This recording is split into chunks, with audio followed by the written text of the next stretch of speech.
apabila masuk saja bulan Ramadan, dibuka pintu langit. Apa maksud dibuka pintu langit?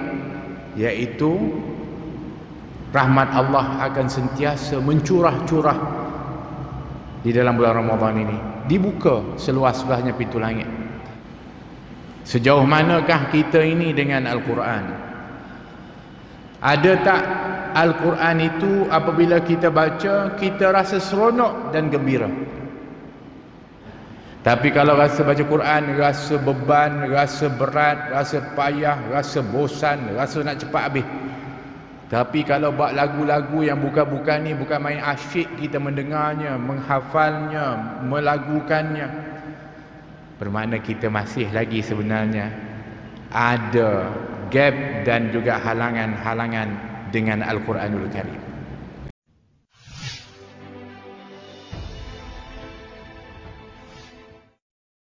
Assalamualaikum warahmatullahi wabarakatuh. Alhamdulillahi rabbil alamin. Nahmadu wa nasta'inuhu wa nastaghfiruh. Wa na'udzu billahi min syururi anfusina wa min sayyiati a'malina. May yahdihillahu fala mudilla lahu wa may yudlil fala hadiya lahu. Wassalatu wassalamu ala Rasulillah Muhammad bin Abdullah wa ala alihi wa sahbihi wa man wala wa ba'du. Kita bersyukur kepada Allah di waktu yang istimewa, di bulan yang istimewa, kita melaksanakan satu peringatan yang istimewa, khususnya pada hari ini. Ya sudah tentulah setiap detik, saat, waktu, hari kita berada dalam Ramadan ini adalah merupakan keberuntungan bagi orang-orang yang beriman, dan satu kerugian kepada orang-orang munafik dan orang-orang yang menzalimi kepada diri mereka sendiri. Maka mudah-mudahan Allah SWT sentiasa menggolongkan kita di kalangan orang-orang yang beruntung, yang mengisi waktu kita dengan amal saleh, dengan amal ibadah. Tidak ada satu waktu pun yang disia-siakan, sentiasa terisi walaupun dengan sebatas zikir, supaya setiap detik waktu yang mempunyai kurnia berbanding daripada bulan yang lain ini, kita perolehi secara maksimum. Nabi SAW bersabda, inna fi ayyami dahrikum la nafahat ala fata'arradu laha. Sesungguhnya pada hari ada waktu yang adanya nafahat, hadiah kurnia Allah SWT. Maknanya ada waktu yang Allah tawarkan kurnianya. Apa yang mesti dibuat? Nabi kata, ala fata'arradu laha, maka hendaklah kamu berusaha untuk mencari dan mendapatkannya. Itu pada hari-hari yang biasa. Pada Ramadan, setiap detiknya ada kurnia Allah Subhanahu Wa Taala, ada nafahat, mawahib wal atiyat dari Allah Subhanahu Wa Taala setiap detik dan waktu. Bagaimana kita tahu? Karena Nabi SAW bersabda, idza dakhala Ramadan futihat abwabus sama. Apabila masuk saja bulan Ramadan, dibuka pintu langit. Apa maksud dibuka pintu langit? Iaitu rahmat Allah akan sentiasa mencurah-curah di dalam bulan Ramadan ini. Dibuka seluas-luasnya pintu langit. Dan peluang untuk doa dimustajabkan itu adalah sangat besar. Jadi dibuka pintu langit oleh Allah Subhanahu Wa Taala. Bermakna setiap detik waktu di dalam Ramadan ini, sekian banyak kurnia Allah Subhanahu Wa Taala. Maka kita ulang lagi, beruntunglah orang-orang yang mengisi akan setiap waktu itu dengan amal soleh dan amal ibadah kepada Allah Subhanahu Wa Taala, dan rugilah orang-orang yang mensia-siakan. Maka di saat ini alhamdulillah, setiap detik waktu yang kita isi duduk beriktikaf, yang kita isi dengan qiraatul Quran, yang kita isi dengan majlis ilmu dan tazkirah, setiap detik dan waktu ini sangat berharga.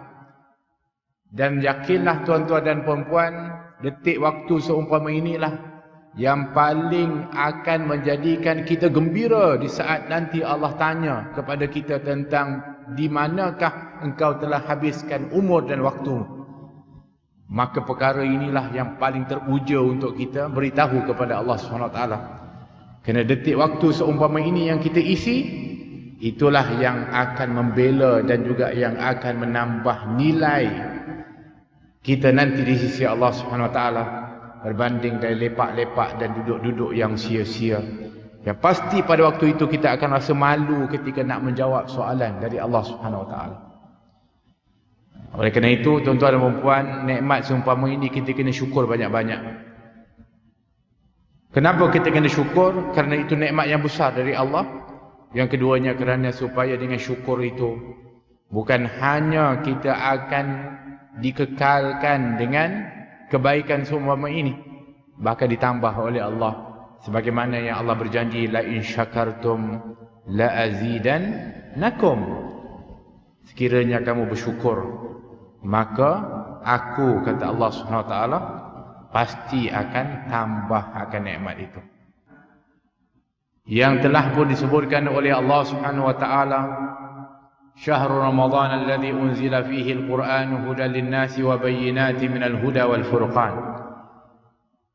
Bulan Ramadanlah di mana Allah Subhanahu wa taala menurunkan Al-Quran sebagai petunjuk kepada manusia dan memberi penerangan kepada petunjuk dan juga membezakan di antara hak dengan yang batil. Turunnya Al-Quran pada bulan Ramadan. Oleh kerana itu terpilihnya Ramadan untuk diberikan kefarduan di dalam berpuasa adalah juga mengingati kepada peristiwa yang utama, iaitu nuzul Al-Quran, penurunan Al-Quranul Karim.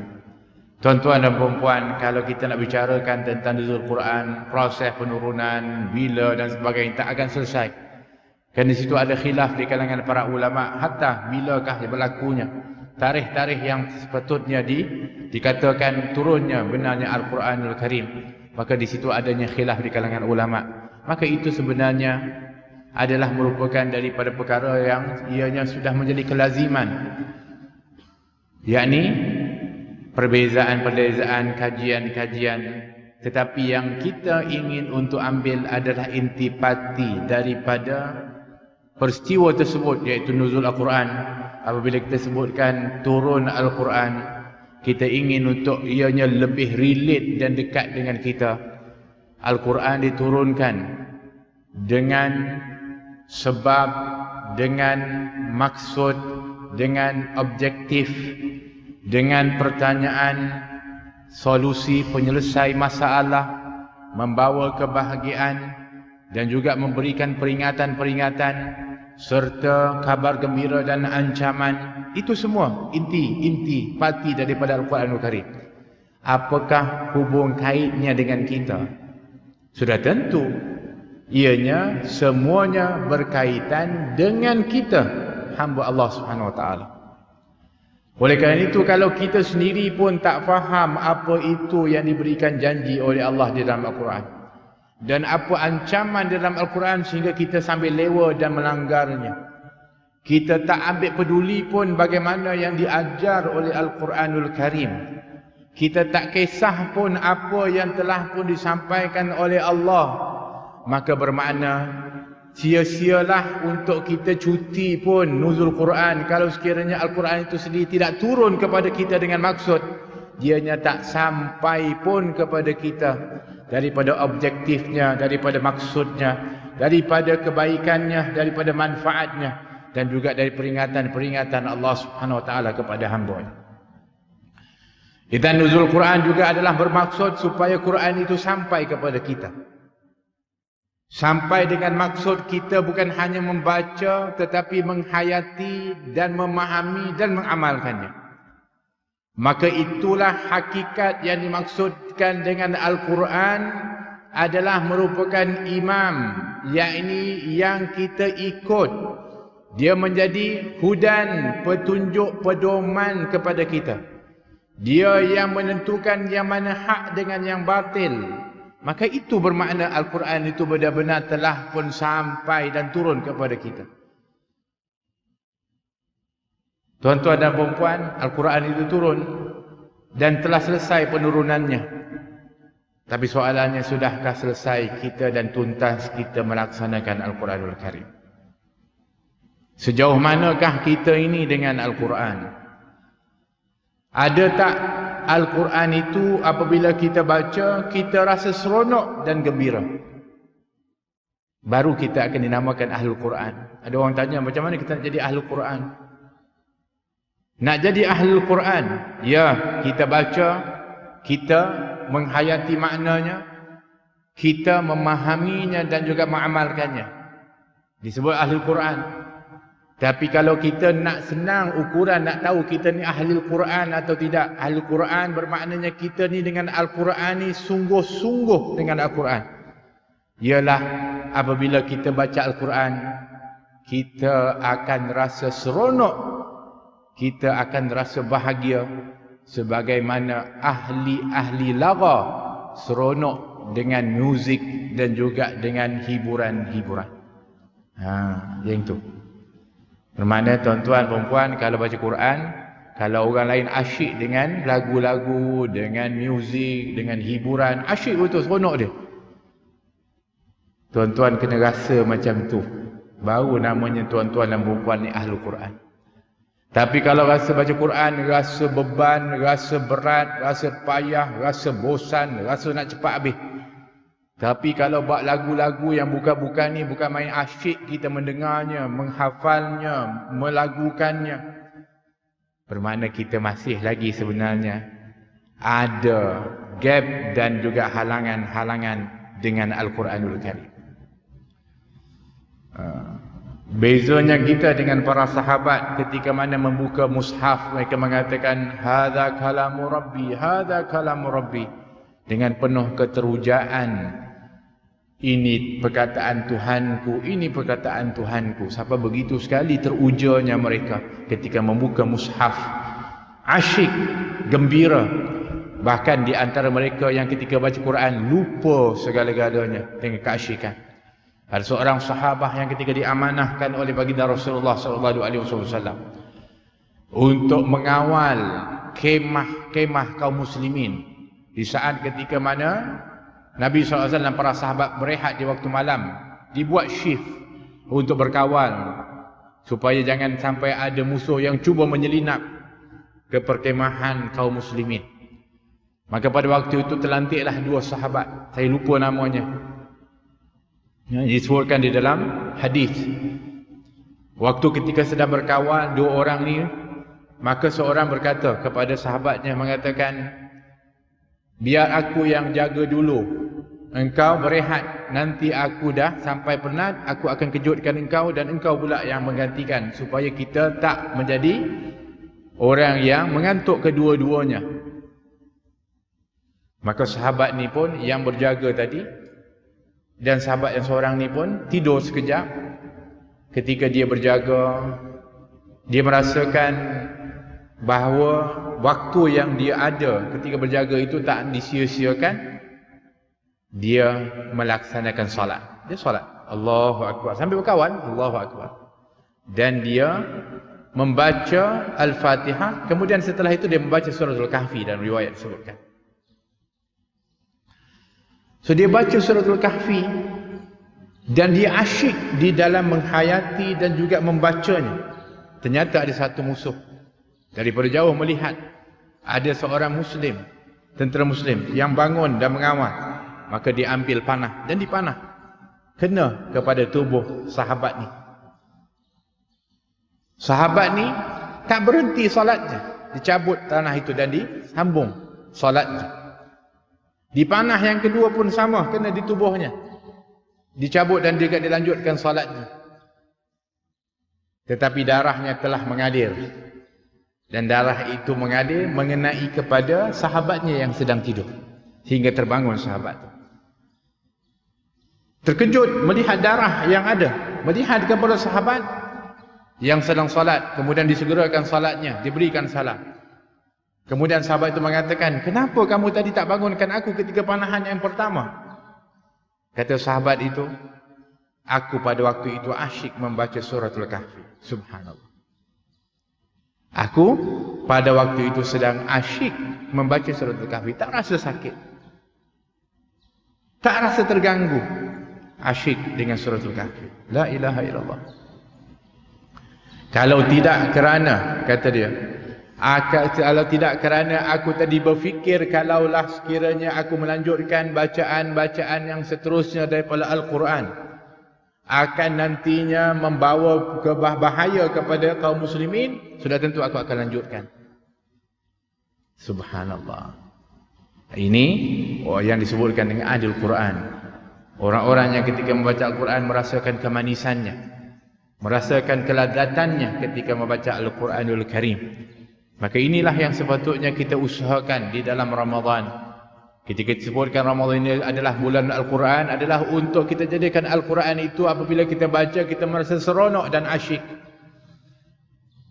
Siapa yang lebih asyik membaca Al-Quranul Karim kalau tidak Nabi kita Muhammad SAW?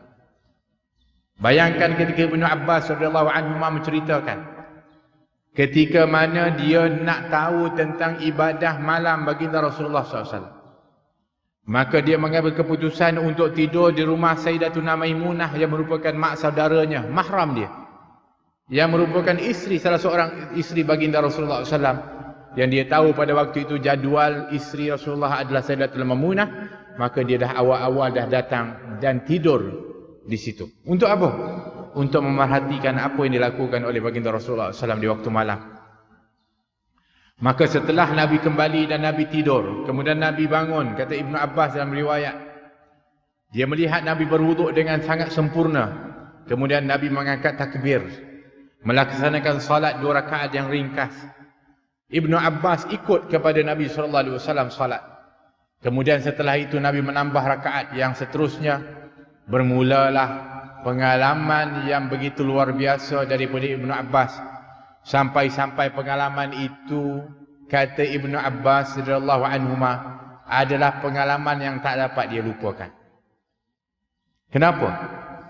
Kerana waktu ketika mana setelah rakaat yang 2 rakaat yang ringkas yang didirikan oleh Nabi, pada waktu setelah itu Nabi mendirikan salat.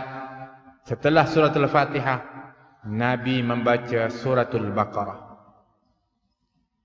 Ibnu Abbas yang didoakan oleh Rasulullah dengan kepandaian Al-Quranul Karim, dia menghafal, dia mengetahui itu adalah suratul Baqarah. Dia tahu bahawa surah yang paling panjang adalah suratul Baqarah, tapi dia bersangka dengan mungkin Rasulullah hanya akan membaca 100 ayat. Tapi setelah berlalu 100 ayat, Nabi menambahnya. Dan dia mengatakan, aku rasa mungkin sampai 200 ayat. Tapi disambung oleh Nabi SAW sehingga selesai suratul Baqarah. Bayangkan. Kenapa demikian bacaan Nabi? Kerana cintanya Nabi kepada Al-Quranul Karim. Kata Ibn Abbas, saya sebutkan tadi pengalaman Ibn Abbas. Ibn Abbas cerita dalam riwayat, sampai-sampai aku mempunyai niat yang tak baik, dia kata. Ketika aku ikut Nabi solat tu, Nabi baca surah Al-Baqarah, aku menyangka 100 ayat. Kemudian Nabi sambung, aku ingat 200, ini akhir surah Al-Baqarah. Kemudian dia rukuknya sama panjang dengan qiyamnya. Kemudian Nabi tidak, dan Nabi sujudnya sama dengan rukuknya, panjang. Salat baginda Rasulullah SAW.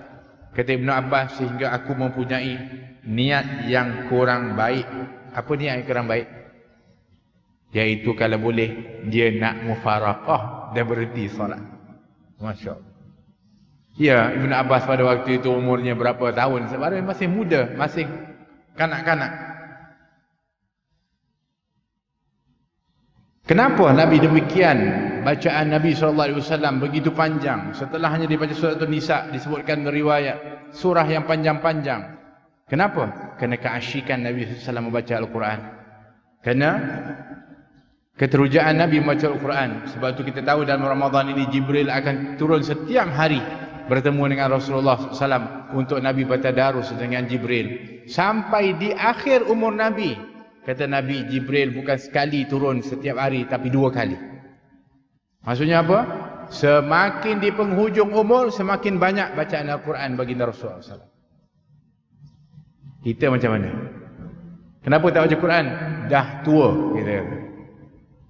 Kenapa tak lama sangat, sikit je baca Quran? Dah tua. Tak, Nabi semakin di penghujung umurnya, semakin banyak membaca Al-Quranul Karim. Itu disebutkan dalam hadis. Sehingga Nabi mengatakan, aku dapat faham bahawa ketika Jibril turun kepada aku 2 kali pada tahun itu, maka bermakna ajalku dah tak lama dah, kata Nabi SAW. Bermakna kita ni kena standby banyak-banyak baca Quran, sebab ajal kita semakin dekat. Tuan-tuan dan puan. Jadi dalam peringatan nuzul Quran ni ada beberapa pengajaran yang mungkin kita boleh ambil sedikit sebagai amalan kepada kita.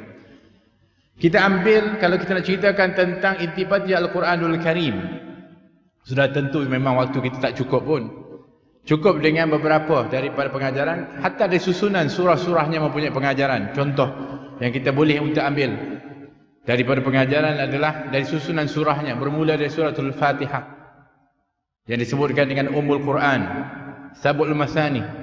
Al-Fatihah diambil daripada perkataan fatah, pembukaan, iaitu kita ambil pengajaran daripada Al-Quran. Setiap sesuatu yang kita nak buat mesti ada pembukaannya.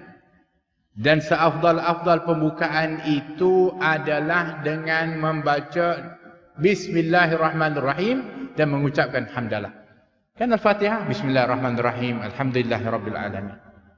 Itu sebaik-baik daripada permulaan amal. Setiap kita nak bermula sesuatu, baca Bismillah. Dan setelah selesai sesuatu, ucapkan Alhamdulillah. Ambil pengajaran daripada Al-Quranul Karim. Secara tak langsung diajarkan kepada kita. Dan Al-Fatihah sendiri pun sepatutnya menjadi satu rutin bacaan kita. Di dalam memulakan kepada sesuatu dengan suratul Fatihah. Kerana suratul Fatihah adalah merupakan surah yang paling a'zam, yang paling agung. Kata Nabi SAW, ketika Allah turunkan Zabur, Injil, Taurat dan Injil. Ya, yang itu semuanya kalamullah. Pasti semuanya indah, semuanya hebat. Kerana setiap yang ada nisbah kepada Allah SWT, apatah lagi kalamnya, mempunyai kehebatan-kehebatan. Akan tetapi tak ada yang dapat menandingi suratul Fatihah, kata baginda Rasulullah SAW. Masya Allah, tabarakallah. Oleh kerana itu Al-Fatihah kita jadikan amalan. Nak mula sesuatu baca Al-Fatihah. Hatta ketika mana kita sakit pun kita baca Al-Fatihah. Kalau ada orang minta kita doa, kita baca Al-Fatihah. Kerana Nabi sendiri mengiktiraf surat Al-Fatihah itu sebagai ruqyah, jampi. Jadi kalau ada orang minta doa, saya ni tak sihat, kita letakkan tangan kita, baik itu di tempat sakit dia, dan kita baca Al-Fatihah dengan niat syifa. Kerana itu telah pun jelas riwayat ketika mana Abu Sa'id Al-Khudri radhiyallahu anhu yang telah pun menggunakan surat Al-Fatihah untuk mengubati satu pemimpin kaum yang asalnya sombong, tak mahu untuk jamu dan menolong kepada kaum muslimin yang sedang dalam musafir. Tapi ketika dia disengat dengan binatang bisa, maka Abu Sa'id Al-Khudri gunakan baca Al-Fatihah sehingga dia diberikan 30 ekor kambing sebagai upah. Bayangkan, dia dapat 30 kambing, punyalah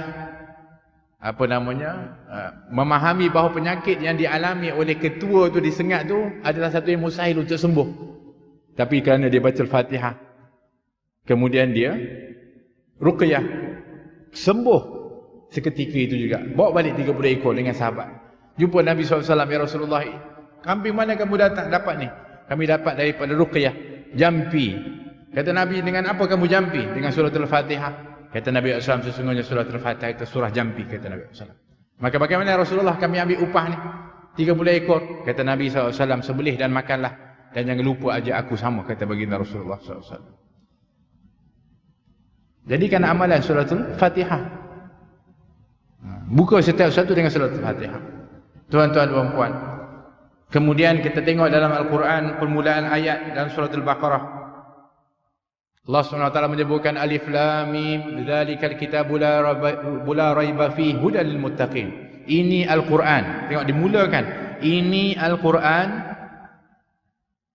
adalah merupakan kitab yang tidak ada keraguan di dalamnya. Petunjuk kepada orang yang bertakwa.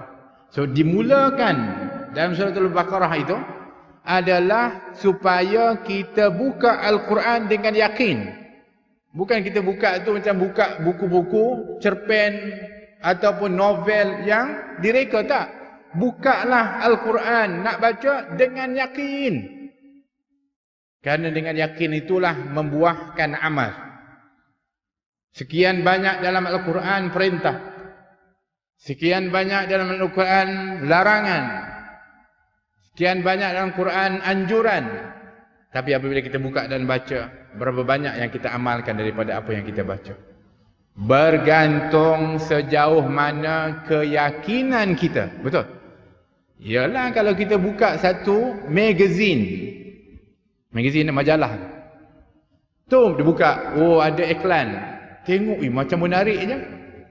Kita apabila dia tengok dengan warna, dengan dia punya testimoni, kata dia cerita dia bagus produk ni, akhirnya kita beli. Kenapa kita beli? Kita buka majalah, baru buka je, tapi kenapa kita beli? Atau kita hari ni tak payah majalah lah, hari ni kita buka apa? Laman web, kita buka Shopee contoh. Kenapa yang kita beli? Sebab kita yakin, kita percaya dengan produk tu, kita beli. Tapi kenapa kita buka Al-Quranul Karim kita tak amal? Kenapa kita tak buat? Kerana kita tak berapa yakin. Kita tak berapa yakin. Kalau kita yakin, pasti kita buat. Kalau kita yakin, pasti kita akan amalkan. Sebab tu ketika mana Al-Quran beritahu kat kita, Dzalikal kitabul la raiba fi. Ini Al-Quran adalah kitab yang tak ada keraguan. Kamu kena yakin. Hudan lil muttaqin. Dianya petunjuk kepada orang-orang yang bertakwa.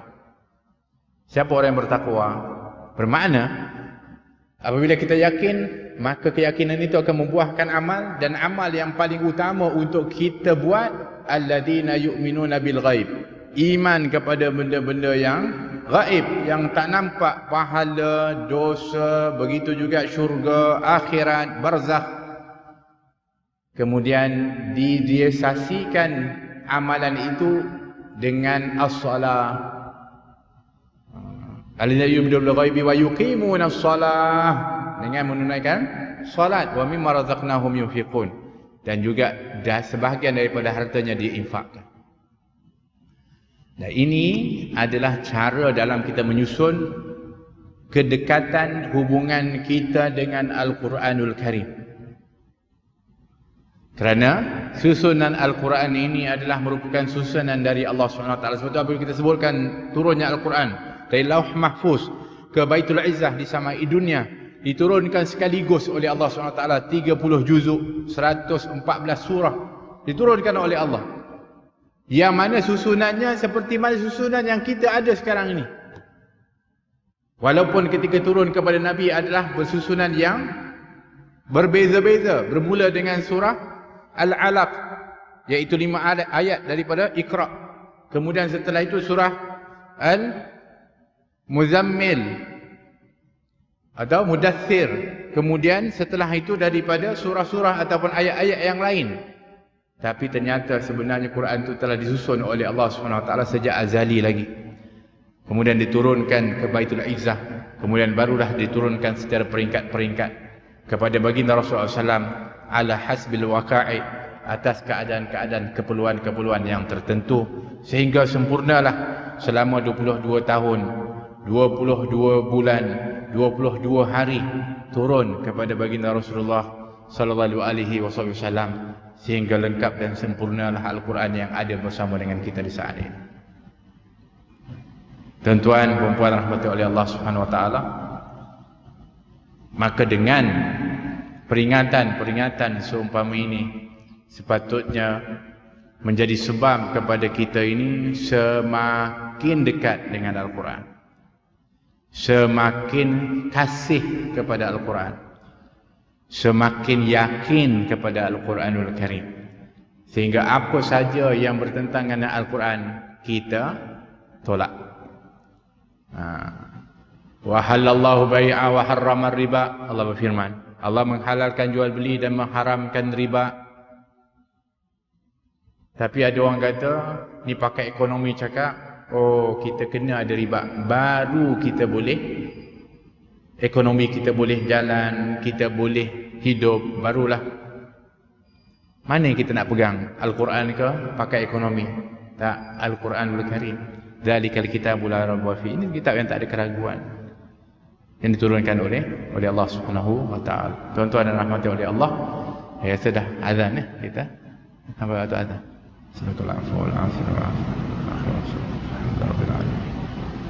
Tuan-tuan dan rahmati oleh Allah Subhanahu wa taala. Sikit kita sambung. InsyaAllah ambil sedikit waktu, minta maaf kepada tuan-tuan. Jadi kita sebutkan tadi, kita nak ambil pengajaran dari surah Al-Fatihah sebagai pembuka. Bermakna setiap sesuatu ada pembukanya.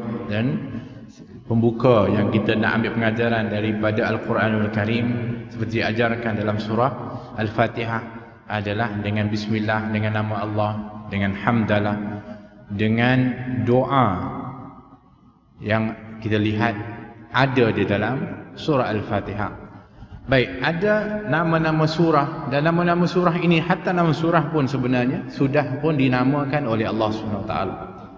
Oleh kerana itu Nabi SAW menyebutkan nama-nama surah seperti dalam riwayat. Jadi kita nak ambil pengajaran, nama surah saja mempunyai pengajaran supaya kita relatekan dalam penghayatan kita kepada nuzul Al-Quran. Al-Fatihah pembuka. Al-Baqarah, suratul Baqarah. Kenapa dinamakan Al-Baqarah? Iaitu lembu betina. Merujuk kepada peristiwa yang diceritakan di dalam itu tentang Bani Israel, yang mereka diperintahkan oleh Allah untuk menyembelih lembu betina. Apa yang kita boleh ambil pengajaran daripada peristiwa Al-Baqarah ini adalah supaya kita menjadi hamba Allah Subhanahu wa taala yang apabila diperintahkan oleh Allah itu tak banyak songeh, seperti mana yang dilakukan oleh Bani Israel. Allah perintahkan untuk sembelih lembu, banyak tanya lembu macam mana, kemudian warna apa, kerja lembu tu apa, sehingga menambah beban dan akhirnya menyusahkan kepada. Itu kita nak ambil dalam kehidupan kita ni. Kalau sudah perintah Allah Subhanahu wa taala, laksanakan. Kalau sudah dilarang oleh Allah Subhanahu wa taala, tinggalkan. Tidak wajar bagi kita orang beriman untuk nak tanya apa hikmahnya, apa kelebihannya. Tak wajar kepada kita. Kenapa? Kerana kita beramal dengan iman. Tinggalkan hikmah itu untuk orang-orang yang kurang imannya atau orang yang tak beriman. Adapun kita beriman, sami'na wa ata'na. Tapi pasti ada hikmahnya. Itu yakinnya kita. Tapi kalau nak buat baru tak tanya dulu hikmahnya, bermakna kita ada masalah iman. Seperti mana Bani Israel ketika diperintahkan oleh Allah, banyak tanyanya, banyak songehnya, sehingga menyusahkan. Kemudian daripada setelah surah Al-Baqarah, surah Ali Imran. Apa maksud Ali Imran? Ali maknanya keluarga Imran. Bermakna awal pertama yang utama kepada kita sebagai hamba adalah kita kena jaga betul hubungan kita dengan Allah dan taat kepada Allah. Yang keduanya adalah menjaga hubungan kekeluargaan. Tuan-tuan, puan-puan, hari ini yang paling banyak mencabar kehidupan manusia adalah hubungan kekeluargaannya. Tuan-tuan dan puan-puan, jangan ingat, tuan-tuan, puan-puan salat, melakukan ibadat, melakukan taat kepada Allah, tapi putus silaturahim, maka tak ada apa pun nilai amal ibadah tuan-tuan. Kata Nabi SAW ketika menceritakan tentang silaturahim, kata Nabi, Ar-Rahim mu'allaqatun bil arsh. Allah SWT telah pun sangkutkan hubungan silaturahim itu di tempat yang paling agung, paling hebat, namanya Arash Allah SWT. Maknanya notice board yang paling hebat adalah di Arash.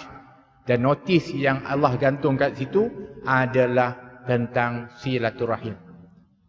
Bahkan Allah berfirman kepada silaturahim, wahai Ar-Rahim, Namamu diberi sempena nama aku Ar-Rahman. Ridha tak engkau siapa yang menyambungnya tersambung hubungan dengan aku, dan siapa yang memutuskan maka terputus hubungan dengan aku. Tuan-tuan, maksudnya apa? Kita salat, kita puasa, kita sedekah, kita baca Quran, tapi putus silaturahim. Apa maksudnya? Putus hubungan dengan Allah. Apa makna salat kalau tak ada hubungan dengan Allah? Apa makna puasa kalau terputus hubungan dengan Allah? Baca Al-Quran, sedekah dan sebagainya. Demikian, seawal daripada surah-surah Al-Quran sudah menyentuh mengenai tentang keluarga. So kita kena jaga hubungan kekeluargaan kita ni. Oh, dia memang adik-adik saya tu ada yang tak baik. Saya marah dengan dia, saya benci dengan dia sebab dia jahat. Jahat ke, baik ke, selagi dia adalah keluarga kita, kita dituntut untuk menyambung silaturahim. Adapun jahat dia, adapun teruk dia adalah ujian. Bukankah kita hidup di dunia ini diuji oleh Allah SWT?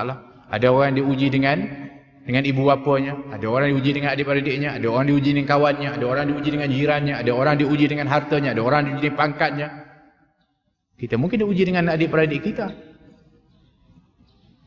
Tapi ingat, lulus kamu dengan ujian ini, lulus hubunganmu dengan Allah, gagal kamu menanganinya, gagal hubungan dengan Allah SWT. Tuan-tuan dan puan-puan, surah yang keempat, sudah hari 114 surah. Jenuh dah kita pukul apa nak habis ni. Tak apa, saya sekejap je. Tak semua saya akan bahaskan. Tapi peringkat tu yang penting. Setelah itu, surah yang keempat ada surah An-Nisa. Nak cerita apa? Tentang orang-orang perempuan. Sebab itu dalam khutbah terakhir Nabi pun, Nabi di antara pesan, Udzakirukum bin nisa, aku ingatkan kamu tentang perempuan. Dan aku pesan kamu sungguh-sungguh untuk jaga orang perempuan.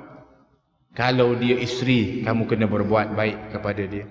Kalau dia anak, kamu kena jaga sungguh-sungguh anak kamu. Kalau dia ibu, jaga perasaannya. Demikian Islam memuliakan kepada Al-Quran, kepada perempuan. Bermakna orang perempuan itu menjadi keutamaan untuk kita berikan perhatian, khususnya orang lelaki. Sebab itu diletakkan dianya di awal-awal surah di dalam Al-Quran, untuk supaya kita menitik beratkan daripada hak-hak perempuan yang mesti diberikan dengan sebaik-baiknya. Jadi wahai suami, kata Nabi SAW, khairukum li ahli wa ana khairukum li ahli. Sebaik-baik kamu, kalau kamu nak tahu orang lelaki yang paling baik, kamu ni baik ke tidak? Kalau kita kata dia ni orang orang yang paling bagus dan sebagainya, bukan banyak sedekahnya, bukan dengan banyak di masjid solatnya, bukan dianya boleh azan jadi imamnya, minta maaf, tapi ukurannya adalah sejauh mana dia baik terhadap isterinya. La ilaha illallah. Mungkin dia imam, mungkin dia ustaz, mungkin dia ahli ibadat, mungkin dia ahli sedekah, tapi dia tak baik kepada isterinya. Tak baik dia. Ukuran baik, kata Nabi, adalah sebaik mana dia melayan dan menangani kepada isterinya, menguruskan kepada isterinya dan keluarga.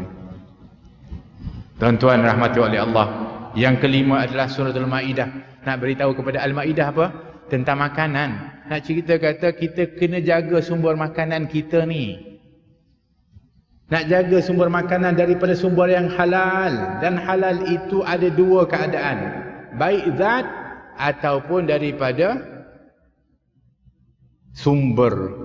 Zat maksudnya ialah khinzir haram, arak haram, yang najis haram. Itu zat yang haram. Berapa ramai orang yang memang dia tak makan khinzir. Kenapa tak makan khinzir? Haram. Kenapa tak minum arak? Haram. Tapi sumbernya haram. Apa sumber yang haram? Daripada rasuah, daripada zalim kepada orang, rampas hak orang lain, makan harta daripada secara batil. Ini kita nak berbuka puasa, pastikan dari sumber yang halal. Kerana kalau kamu berbuka daripada yang haram, maka akan pasti menjejaskan puasamu dan nilaimu di dalam Ramadan ini. Kalau ada yang terbuat dan terbuat yang haram, maka pastikan dianya dipulangkan balik kepada haknya. Suratul Maidah tentang sumber makanan. Puan-puan dulu, orang perempuan zaman dulu, ketika suami dia nak keluar kerja, selalu dia pesan kepada suami dia. Ini cerita dalam kitab. Pesanan dia lebih kurang sama di antara isteri yang lain. Apa dia? Abang, jaga diri baik-baik, kerja dengan amanah, carilah rezeki yang halal. Itu pesanan isteri ya. Kalau dia nak lepaskan suami dia pergi kerja. Dia kata apa? Pastikan abang nanti balik, cari sumber betul-betul yang halal. Bawa yang halal. Kalau abang bawa nanti balik kerana nak cari yang halal tu susah dapat sedikit, kami akan mampu insya-Allah sabar. Kata ni orang perempuan zaman dulu ni. Tapi kalau abang bawa daripada yang banyak-banyak tapi yang haram, kami tak mampu sabar menanggung api neraka Allah. Itu orang perempuan zaman dulu. Zaman sekarang, bang tolonglah bawa banyak-banyak, tak kisahlah macam mana pun. Bukan orang kat sini lah, orang tempat lain. La hawla wala quwata illa billah. Hari ini ukurannya berapa banyak suami dia boleh bagi material kemewahan. Bukan itu ukurannya. Tetapi halal, tetapi taibah, iaitu yang baik, yang halal, yang taib. Ini yang sepatutnya dititik beratkan. Kerana itu Al-Quran. Letakkan di awal-awal surah itu tentang suratul Maidah, kemudian surah Al-An'am, kemudian surah Al-A'raf, yang insya-Allah nanti kita akan sambung kalau ada rezeki lagi kita bersama. Saya rasa sedikit sebanyak daripada awal itu pun sudah membawa satu kesan yang besar untuk kita, sama ada meneruskan atau memperbaiki daripada apa-apa yang telah kita sebutkan itu. Sehingga insya-Allah kalau betul-betul kita menghayati tentang juzuk Al-Quran dan kebersamaan kita dengan Al-Quran, insya-Allah kehidupan kita akan bahagia, kehidupan kita akan harmoni, bahkan bukan hanya di dunia tetapi juga di akhirat insya-Allah. Dan kita berdoa kepada Allah Subhanahu wa taala dengan berkat bulan Al-Quran, bulan Ramadan Al-Mubarak, dan dengan berkat puasa yang kita jalani di saat ini, mudah-mudahan doa kita dikabulkan oleh Allah, amal kita diberikan oleh Allah taufik hidayah, iman kita dimantapkan oleh Allah, dan mudah-mudahan kita mendapatkan daripada matlamat yang dijanjikan, iaitu takwa kepada Allah Subhanahu wa taala, sehingga kita menjadi ahli Quran, menjadi orang yang sentiasa dipandu dengan Al-Quran, sentiasa berdamping dengan Al-Quran, dan mudah-mudahan kita akan diberikan syafaat oleh Al-Quran, baik nanti di dalam kubur, apatah lagi nanti ketika di hadapan Allah Subhanahu wa taala, yang mana dengan Al-Quran dan puasa mudah-mudahan menjadi satu gandingan yang sangat mantap untuk memberi syafaat kepada kita. Didahulukan dengan syafaat baginda Rasulullah sallallahu alaihi wa baraka wasallam. Allahumma inna nas'aluka ridhaka wal jannah wa na'udzubika min sakhatika wan nar. Allahumma innaka afuwun karimun tuhibbul afwa fa'fu 'anna. Allahumma farikal furqan wa munzilal Qur'an bil hikmati wal bayan. Barikillahumma lana fi syahri Ramadan. Barikillahumma lana fi syahri Ramadan. Barikillahumma lana fi syahri Ramadan. Rabbana atina fid dunya hasanah fil akhirati hasanah wa qina adzaban nar. Wa sallallahu alaihi wasallam Muhammad wa ala alihi wasallam. Walhamdulillahi rabbil alamin. Wal afu minkum. Wassalamu alaikum warahmatullahi wabarakatuh.